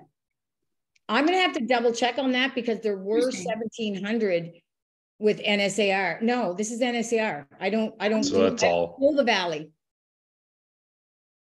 I don't pull, when I go on, I only go on to NSAR. I'm not getting Yarmouth. I'm not getting the Valley unless NSAR would be. NSAR would, Nova Scotia. NSAR. Yeah. Oh, right. Okay. They changed it. I'm sorry, Dennis, you're right. There used to be, yeah, separate, but yeah. I think a lot of new agents came in when it was like, because I kept seeing like new agents, when the boom was happening, right? And they thought, wow, I'm getting in on that. And you know what? You're 100%. Yeah. Do you know what was said to somebody there about 2 weeks ago? It was an agent that had only been in the business. They've been in the business about 4 years. And they said to this person, oh my God, I did $100,000 my first year. And the longtime agent looked at them and they said, really? I did $1 million this year. Oh. Everybody did well during the pandemic. Yeah. Everybody did well during the frenzy. It's Mm-hmm. gone. It's over. If Yeah. you don't stand out right now, this is a perfect time for this company to do Ignite. Because if you don't stand out, so the average agent does 8 deals a year. The average agent. 20% of the agents in the city do 80% of the business. Mm-hmm. Yeah. If you ever saw the actual sheet that comes out to brokers and team leader, not me, I'm talking company like Laura Lee, right? Recruiters in the company. If you ever saw the sheet of who does what and how many deals, you'd be shocked. You'd be shocked. There's one agent that's so big on social media, so big. And I thought, she must blow it out of the water. She did 14 deals last year. And she's all over social media. She's young, she's pretty, she's hip, she's like, I just thought, wow, I love her social media. Like she must just be, and the way she portrayed herself on her social media, I thought, she's got to be doing 30, 40, 50 deals a year. 14. Right? So, and the other thing that you guys just, I think that for your success, just going back to you for a minute, Dennis, did any of you guys go to the business planning? I wish. It was wonderful. It's awesome. Know what you need to make. Know what you need to make. Add up all your bills. Add them up. How much a month do you need to bring into your house? We had this conversation yesterday. How much money do you need to bring into your house? It will scare you. Add it all up. What's the average commission? Are you working with new home buyers or like what level are you working with? If you're working with new home buyers and you're looking for houses at 300 or 350, you know, your average commission is going to be $5,000, then do the math, divide it. How many deals? I know down to the penny how many deals I need to do to break even, to cover all my business expenses and all my living expenses for a year. I know how many deals I need to do based on the average commission that I make. If you don't know your numbers, you don't know what you need to do. And let me tell you, looking at that number will propel you to pick up the phone call, like pick up the phone to your lead generation. You need to know that. A little side note from me. What's interesting is you said, my aha for that one is you said to know what it is to break even and have that number. What I have is, you know, at $350,000 for a sale at 2% is $7,000, 22 homes, 157, subtract your 23. Like I know that portion, but that's more where I just want to be as opposed to what my break even is. So my break even isn't actually as scary. So I kind of like leaving it the other way because it's not as scary, but it's definitely good to know what your break even point would be. I need to know break even. When we ran a business, I needed to account to those owners how much pepperoni had to be made and how much had to be sold for us to cover the expenses of the plant. And that was my job, to make sure that many pounds got sold. And I had to answer to them if it wasn't. Which, let me tell you, answering to family is tougher than answering to strangers sometimes. But anyways, that's another story. Yeah, know your numbers. When you do it, unless you are a really special Canadian and you don't have to pay taxes, take off 22% or take off 30%, whether you're incorporated or you're not incorporated. So that bottom number, when I get to that bottom, like, so my break even, Dennis, is after taking 22% off my earnings. Don't forget that. If you don't put that in there, you're going to break even, but you're going to owe the tax man. And I will say to you that the one industry that probably has the most bankruptcies, CRA debt, CRA repayment plans is realtors.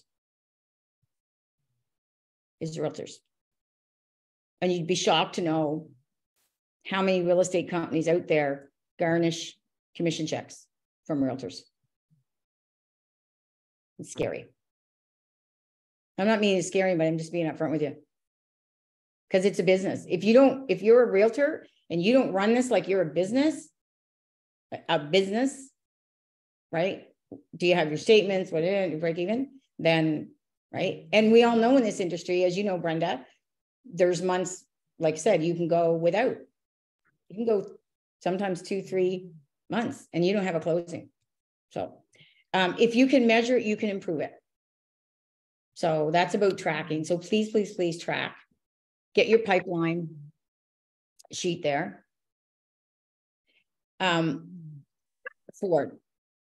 Ford is one of my favorite methods. Ford system has been used with salespeople for as many years as I know.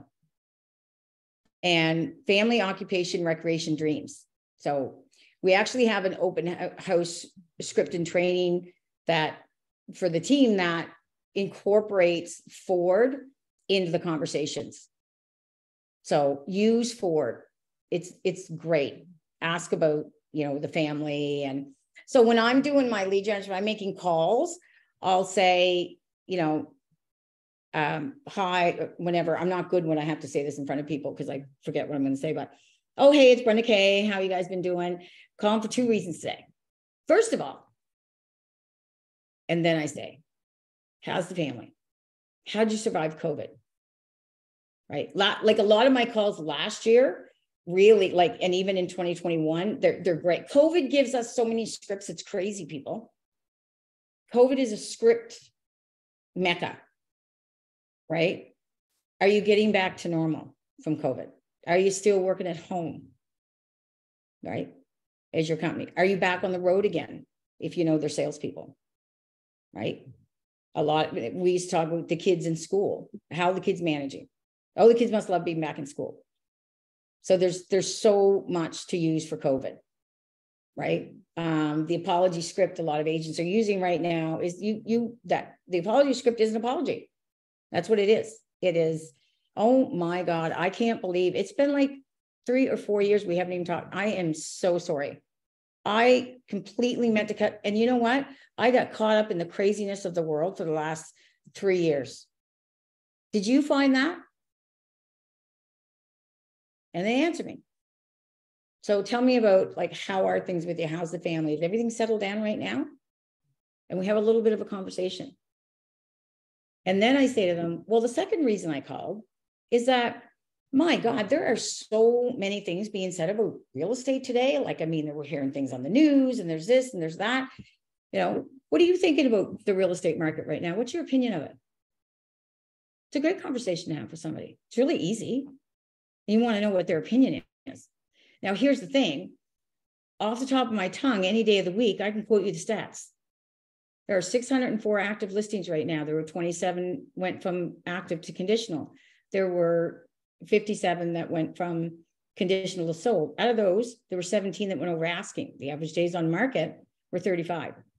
The average list price was $593. The average sell price was $581. There was a difference of I think last week was 99.6%. Know your stats, know your numbers. So my team gets the stats every single Monday from me. I put out a video every single Monday, right? So when somebody says to you, brings up real estate, I actually have, I have the number. When people say to, so I was having a conversation. I went to see an old client of mine yesterday and had coffee with him. And when we got talking and I talked about the market between even say 200 to 400, if that's your price point right now, you're going to have a rough time because nothing out there. And when it's out there, it goes competing. And agents are going $100,000 and $110,000 over asking again. So know those numbers, look them up.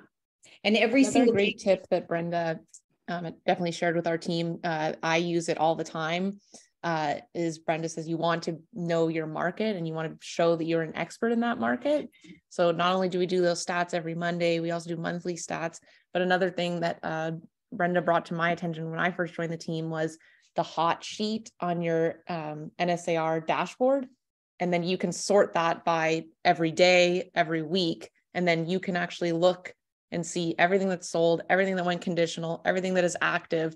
And when I first joined the team, you know, Brenda said that's the best way to learn the market is to look at it every day. What sold yesterday, what went conditional, what went active. And every morning, just wake up, take 10 minutes of your time and see what is active. Did that get sent to my buyer that is looking at that? Okay, let's check. And, you know, so it's a good way. It not only keeps you on top of the market and what's happening on a daily basis. So it'll show you as a market expert, but also it's giving you that opportunity that if you have buyers, yes, a lot of them will be on an auto search, but what if there's just a small detail that skewed it and for some reason it didn't get through? And then you kind of end up looking like the hero because you looked at the hot sheet first thing in the morning and saw that something that met their criteria. So that's another thing that I know Brenda taught us was look at that hot sheet and see what's going on in your market because you need to establish yourself as an expert in your market. Yeah. And that was one of the things. I know it's almost 12 o'clock, so I'll let you guys go. If anyone wants to stay on a couple minutes longer with me, you're fine. There's a gentleman named Craig Proctor. He's been coaching real estate for like 40, 50 years. He's old as dirt. But when I first came into the market, he's the one, Brenda, he's the one that gave Mariana Cowan, your house sold in 120 days or I'll buy it. Yeah, he was one of the first conferences I went to when I got in the business. Yeah. Yeah. So the first thing I read from him within a week or two of being in the business, position yourself as the expert in the industry, the knowledge-based agent, right? So any of you guys ever see any of my videos, you'll see that. But when you have a conversation with somebody, know your numbers and be able to quote them. And that hot sheet really helps get buyers. Like when you first meet them, you don't want to feel pushy. You have them under contract. But then when you can meet with them and say, hey, look, this sold in 5 days, 4 days, it makes them realize that it's not from you, that it's in their best interest. For me, that was one of the best tips to get people off the fence. You have to be careful when you do it because otherwise you sound like we got to get out because it creates this panic and they get nervous. But if you just start showing them, they say, wow, they realize, okay, I've missed a few I liked. Next time when she calls me or when I see it, I need to get out that day. It does create an urgency with them. Yeah. And there's actually a course that used to be at KW called Creating Buyer Urgency. Yeah. Right. Because sometimes buyers don't know. Yeah. What they have to do. But just, know your numbers. Do not be a set and forget Susie. Set and forget Susie is an agent that puts somebody on Paragon and they forget. Do you know how many buyers I've signed up? They say, oh yeah, I got some agent that's been sending me properties for, I don't know, 6-7 months. Really? With a calendar on the fridge. Yeah. Oh yeah, I love it. Come sit with me. Right? I'm going to join your team, Brenda. You can join my team. I want to get stats. I want to be like whipped into shape. Yeah. How many houses have I gone in? And I'm not gonna lie, I love it. When I see another realtor's calendar on the fridge. No. Right? I know. Or three of them. I think it's great. If you want to send out calendars, that's great. But pick up the phone. Here's the 2 phone calls I made for the first years into my business. Is twice a year, I call my entire database. And here's the 2 scripts. It's almost the holidays. I just want to call and say happy holidays. What have you guys got planned? Do you have any special plans during the holiday? And we have a little conversation. And then I end it the same way I always do. And I say, hey, you guys, if there's anyone in your world looking to buy or sell, I am here for you. That's script number 1. You like that one? Can I delete one word from there? I just learned this the other day. Yep. It's just. You're right.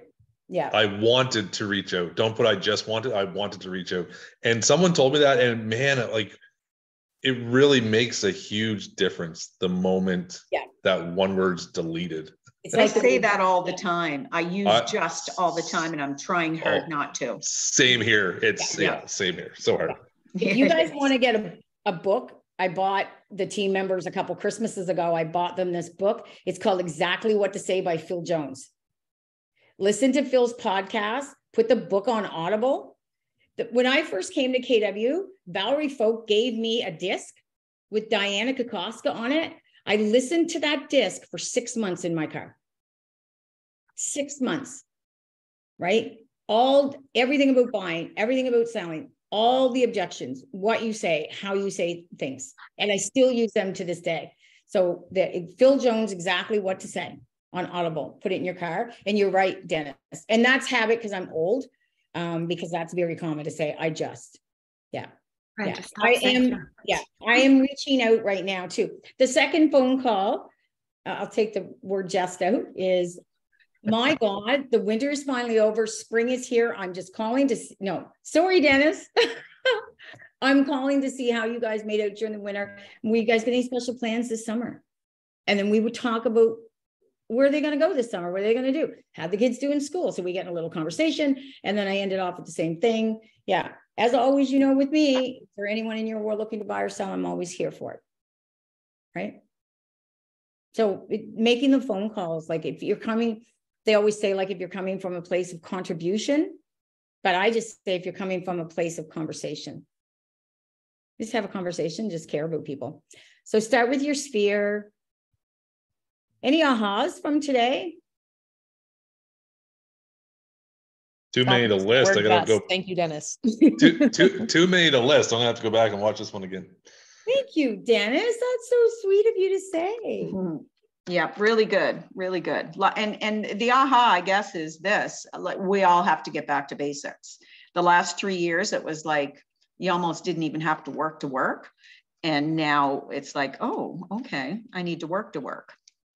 That's right. Yeah, yeah. We paid very well for what we do.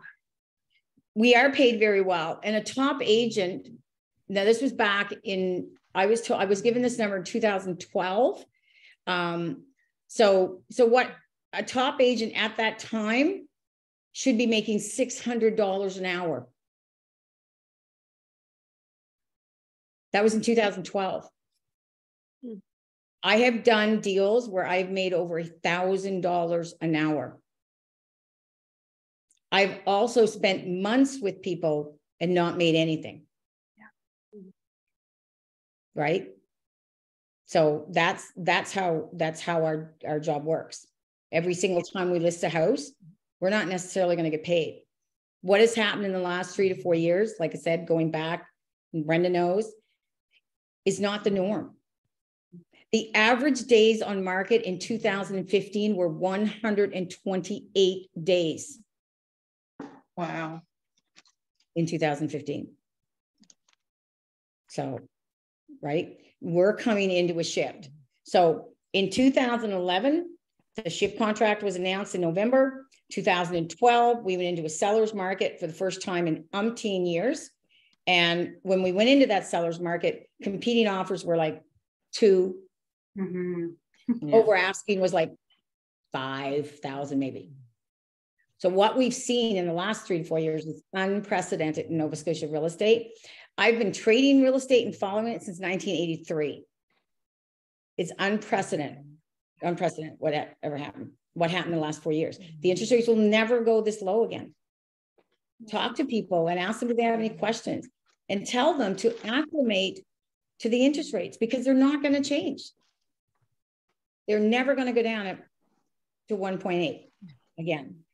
Yes, that's the aha. I actually had a star, but then I flicked pages. Is the amount of like from 1973 to 1990 took that many years to go below 10, and then from 1990 to 2009 below 5. So if people are waiting for the interest rate to go down, they're going to be waiting a long time.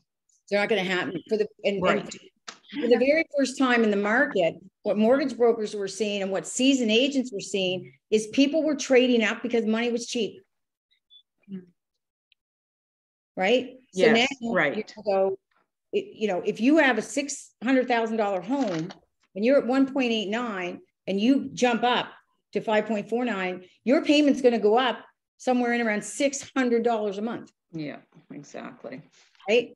So what's the best advice that you can talk to people about right now is to sit, and I have a video on it, review your budget, talk about it, you know, but ask people what, you know, here's the best conversation starter. There's been so much being said in the news again. So what's your perception of the market right now? Yeah, what a that's great good conversation too. to have with people. Yeah. Side note there, email went out from either Jess or Aaron for Royal Bank on the 21st, I think, and the 23rd. One's in Dartmouth, one's in Halifax. Sign up for that if you guys want to go and get some info. Yeah. Yep, I've done that. Signed up. Sign up and read it. Like right now, I mean, I'm not putting anybody with banks right now because I can get them 4.84 from the national trust companies. For So with brokers for sure. Yeah. So why am I going to send them to a bank? Do you know that the majority of people do not know that? They only know the big 5 banks are between, I don't even know what they are right now. Does anybody know? 5.49 to 5.69? What are the big 5 at? Yeah, I just got something. Yeah. 5 years. And here's something else that came up at our meeting yesterday. Everybody's getting postcards from realtors in their neighborhood they've never gotten before. Yeah. Right. And postcards are the same as door knocking. If you don't do it consistently for 7 to 9 months, you're not going to get any business. Actually, Brenda, yeah. the bank rate, this is last week, the bank rate for 5 years is 6.34. Yeah, but that's not what the banks are giving out right now, though. What are they giving out?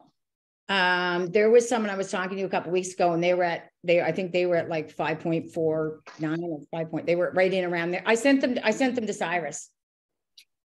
If anybody wants Cyrus, today's rates may not be around for. Okay, yeah. So this was I got from my broker saying that 5-year their rate was 4.79 and the bank rate was 6.34. I don't know if that's yeah. I can't see.